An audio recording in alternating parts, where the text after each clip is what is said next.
What do you get when you cross a soccer team with a monkey toy and a fungal apocalypse? You get just a small taste of all the scary movies and shows that we've added to our 2025 Horror Watchlist. In January, make a New Year's resolution to see more horror on the silver screen, like Wolfman, Downboy.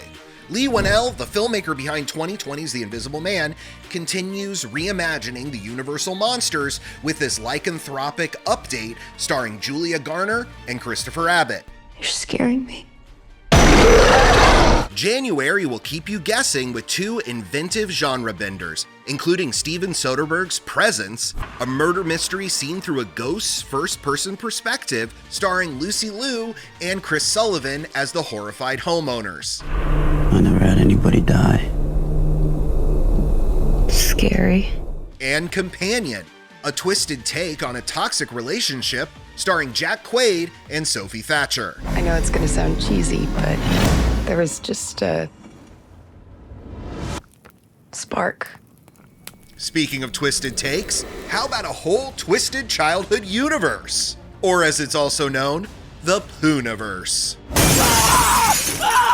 The murderous and public domain Pooh from the Blood and Honey films expands his ranks with Bambi the Reckoning, Peter Pan's Neverland Nightmare, and Pinocchio Unstrung, before they all team up, Avengers style, for Poohniverse Monsters Assemble. Who wants to come to Neverland with me?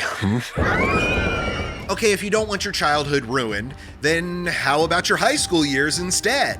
Our favorite cannibalistic soccer team, Yellow Jackets, returns for Season 3 on Valentine's Day, with more fun frozen times eating your best friend.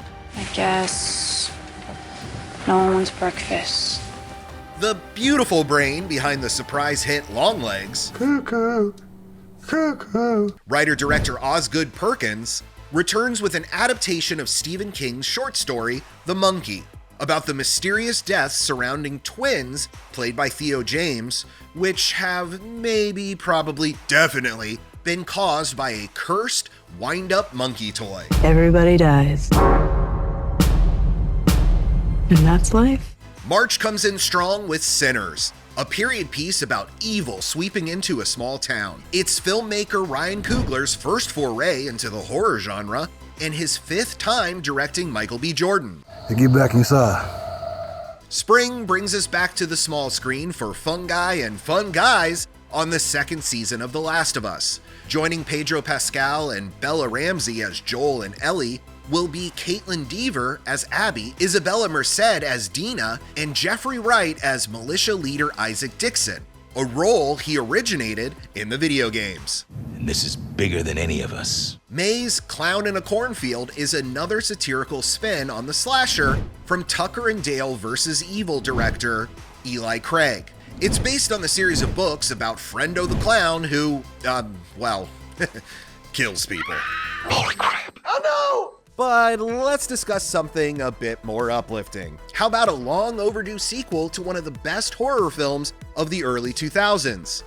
About the zombie apocalypse. Maybe they have a cure. Maybe they've got nothing at all. Fine, it's not uplifting, but we're still excited to see Cillian Murphy re-team with director Danny Boyle and writer Alex Garland for 28 years later. Plus, they'll have Aaron Taylor-Johnson, Jodie Comer, and Ralph Fiennes in tow to help fight their way through rage-fueled hordes of the infected. Just feel very lucky to have found you.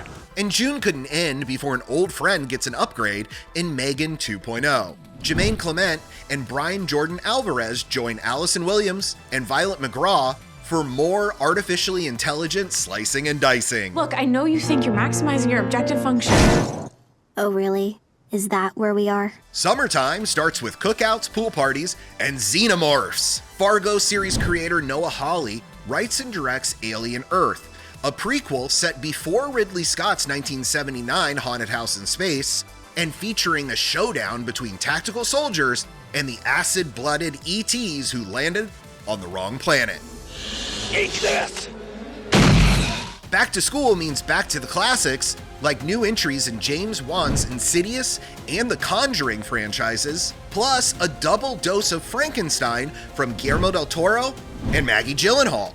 Frankenstein, where is it? Where is it? Ah! Quiet, you fool! Spooky Maestro Del Toro assembles his all-star cast from Spare Parts, including Mia Goth and Christoph Waltz, with Oscar Isaac as the Good Doctor and Jacob Elordi as his monster. While Maggie Gyllenhaal's all-star cast for The Bride features Jake Gyllenhaal, Peter Sarsgaard, and Penelope Cruz, with Christian Bale as the monster and Jessie Buckley as his blushing undead bride.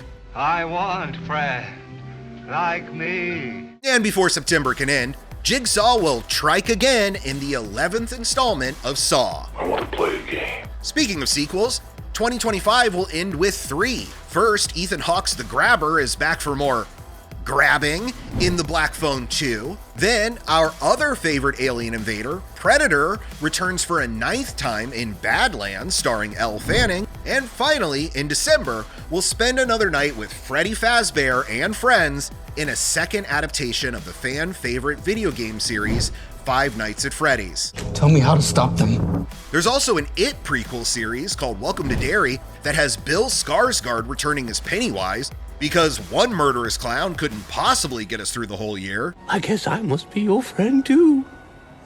Now, it feels like we're forgetting something, or maybe it's Netflix forgetting to tell us when Black Mirror Season 7 and Stranger Things Season 5 drop in 2025. You think we shouldn't be doing this? We have to try, right? We can't wait to return to the upside-down world of Hawkins, Indiana for the final season, or to the not-too-distant and not-too-hopeful future of Charlie Brooker's Black Mirror. Give me the details, and the details are so awful, it is irresistible. Add all these horror titles to your watch list so you don't miss a single thrill or chill in 2025.